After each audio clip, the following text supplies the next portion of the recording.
In the digital age, data plays a huge role in our everyday lives. It's present in lots of obvious ways, when we're shopping online, for example, and have to type in our name and address. But data collection can also be less visible. Take data brokers, for example. You've probably never heard of them, but these businesses specialize in creating in-depth profiles of individuals for advertisers.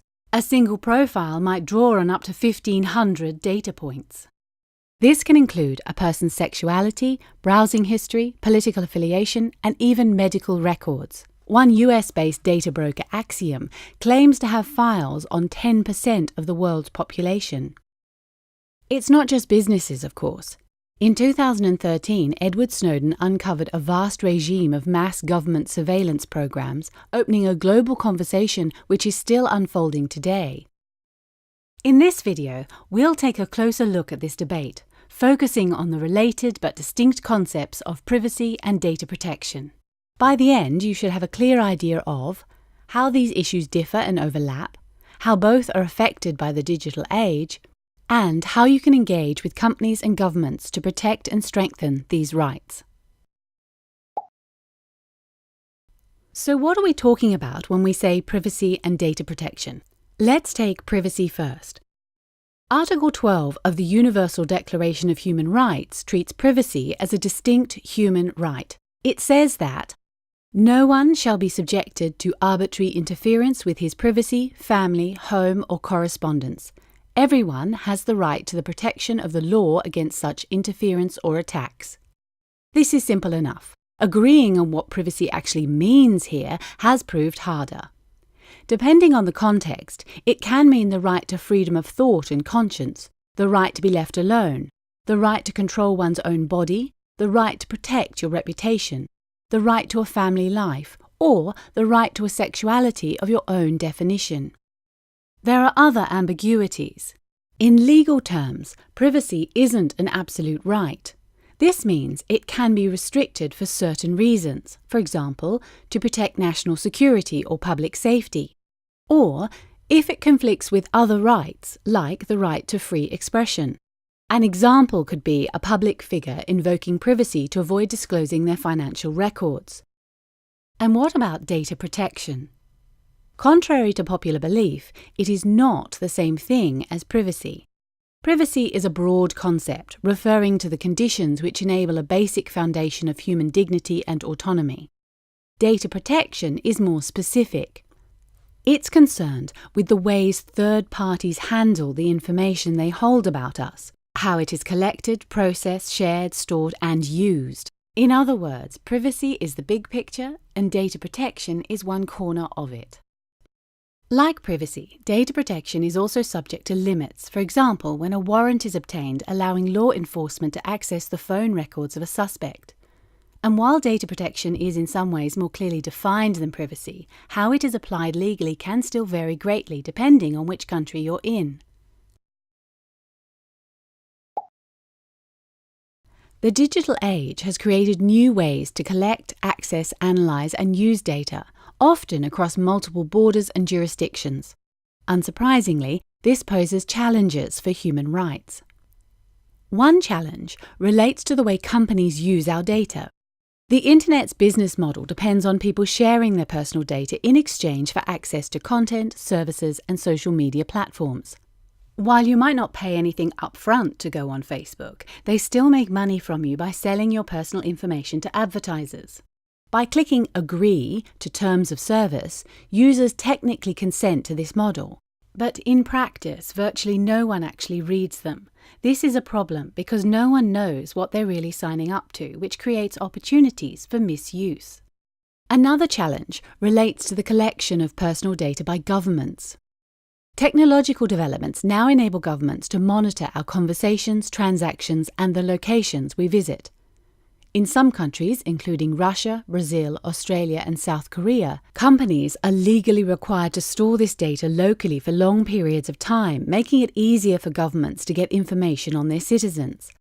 These measures are often introduced in the name of fighting cybercrime and terrorism.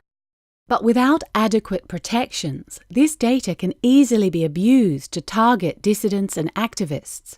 undermining freedom of expression and the rights to association and assembly. And these are just the technologies we have now. Emerging technologies like the Internet of Things, wearables, and artificial intelligence are likely to pose new challenges to human rights. As human rights defenders, we need to be prepared for these. There are many bodies and forums where privacy and data protection issues are discussed and defined. National and regional courts have a crucial role here. The European Court of Human Rights, for example, has imposed limits on stop and search practices by the police and on the amount of time data can be legally retained. At the national level, it's common to find a specific public body responsible for privacy and data protection. This can be a specialist post or an ombudsman. But the extent to which privacy is defined and protected varies greatly between different jurisdictions. For example, there is no clear right to privacy in the African Charter on Human and People's Rights. However, there are mechanisms at the international level. Following a UN resolution on the right to privacy in the digital age, the Human Rights Council has established a new special rapporteur for privacy, and various Internet policy forums like the Internet Governance Forum, the Council of Europe, the Organisation for Economic Cooperation and Development, and conferences like HOPE and Sci-Fi also contribute to shaping the scope of privacy in the digital age. And finally, we have companies. The decisions of companies can also have a huge impact on data protection and privacy rights. For example, by building end-to-end encryption into their software, as WhatsApp did in early 2016. Let's look at two examples of privacy and data protection in the real world. First, let's look at the Apple versus FBI case. After the 2016 terrorist attacks in the US city of San Bernardino, the FBI asked Apple for the information stored on the iPhone of one of the suspects. However, Apple's operating system is encrypted and only accessible through a PIN code. The FBI asked Apple to modify the system to let them in.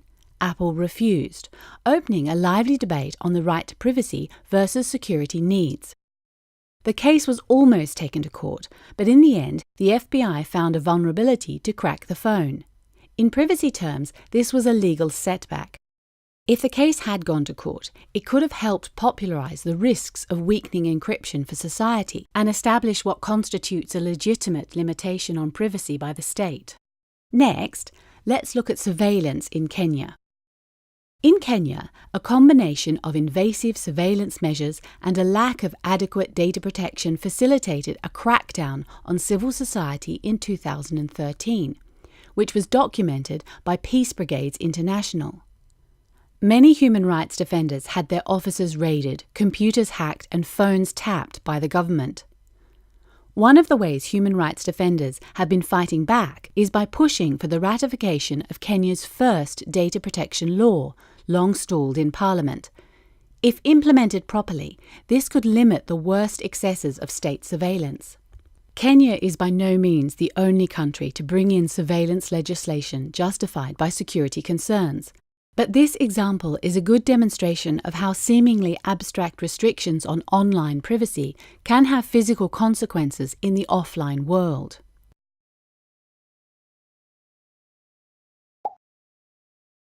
So what can human rights defenders do to protect and strengthen privacy and data protection?